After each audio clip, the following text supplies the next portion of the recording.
네, 김용걸. 정일순 변호사입니다. 네, 변호사님 반갑습니다. 네, 안녕하세요. 반갑습니다. 자, 오늘 첫 촬영이어가지고 긴장 많이 했을 것 같은데 그래서 제가 오늘은 주제를 특별히 가져왔습니다. 아, 제가 감사합니다. 좀 몇 가지 질문 여쭤볼게요. 네.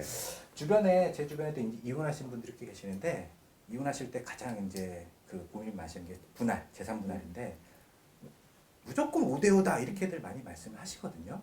근데 이게 맞나요? 무조건 5대5인 거야? 아니면 어떤 기준이 있는 건가? 좀 궁금한데요.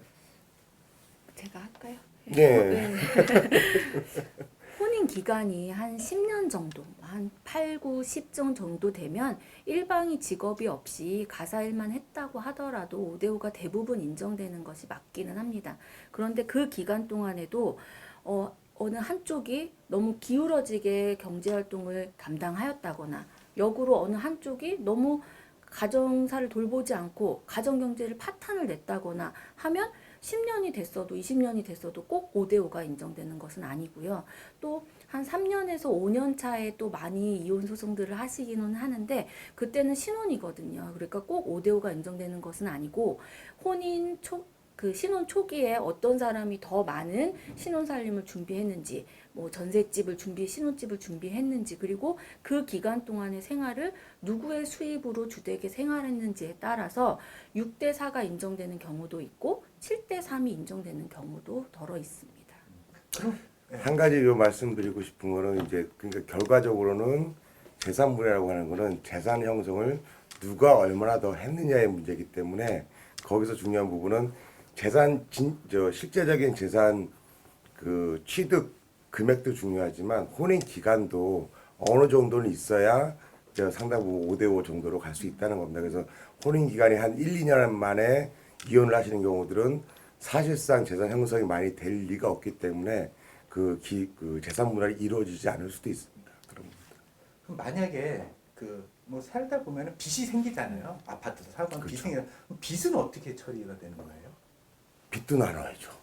빚도 n분의 1인 그렇죠. 거죠. 네. 그러니까 플러스 재산도 나눠야 되지만 마이너스 재산도 나눈다라고 생각하시면 됩니다. 그 빚이 만약에 제 명의로 빚을 냈어도 네. 가정 부부 생활 그렇죠. 빚은 나눠야 되는 그 거예요. 이거는 좀 어려운 개념인 게 원칙적으로 재산 분할이라는 거는 큰 덩어리 아파트가 있습니다. 이게 3억짜리 아파트인데 거기에 근저당 채무, 은행 보충 대출 끼고 하시잖아요. 1억이 있습니다. 그럼 사실상 이 아파트는 원래 시가에서 은행에 대한 빚을 공제한 2억짜리 아파트가 되는 거라서 이걸 공제하고 뭐 5대5라면 1억씩 나누게 되는 것인데 문제는 빚만 있는 부부들이 계시거든요. 그럴 경우에 빚만 떠안고 헤어지는데도 이쪽 사람은 빚이 3억이 있고 저는 한 5천만 있으면 헤어지면서 남편은 너무 많은 과도한 채무를 진 채로 이혼을 하게 되니까 이것이 불합리하다 할 수 있거든요. 근데 종전의 재산 분할의 개념은 있는 재산, 원래 큰 덩어리 있는 적극 재산이라고 표현하는 거기에서 빚, 뭐 신용대출이든 담보대출이든 이런 거 다 공제하고 나서 뭔가 진짜 나눌 모가치가 있을 때 나누는 게 재산 분할이었기 때문에 빚만 있는 부분은 사실 재산 분할이 안 됐던 것이 맞는데 2013년도에 대법원 판결에서 이렇게 빚만 있는 부부에게도 어느 일방만 과도하게 빚을 떠안고 가는 것은 불합리하다라는 이유로 빚만 있을 때에도 빚만 있는 부부에게도 재산 분할권을 일부 인정해 준 사례가 있는 것입니다. 그럼 한 가지만 더 여쭤볼게요. 그러면 결혼해서 처음에 이제 뭐 예를 들면 부인이 들어올 때는 그렇게 재산이 많지 않았어요. 뭐 가져온 것도 별로 없었는데 부인이 갑자기 결혼 생활을 하는 와중에 뭐 유산을 상속을 받았거나 그래서 갑자기 재산이 많아져서 집도 커지고 그랬어요. 그랬을 경우에는 또 퍼센트가 달라지는 건가요? 그럴 수 있겠죠?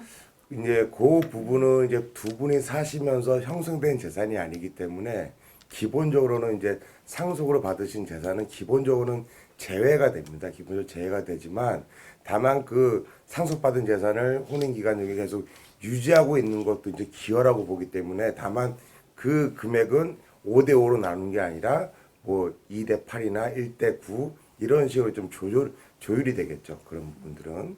그래서 대상이 되지 않는 게 원칙인데 예외적으로 일정한 기여만 제한적으로 인정이 된다라고 생각하시면 될 것 같습니다. 마지막 한 가지만 더 여쭤볼게요. 네. 이혼과 관련된 얘기인데 남편하고 부부는 사이가 굉장히 좋아요.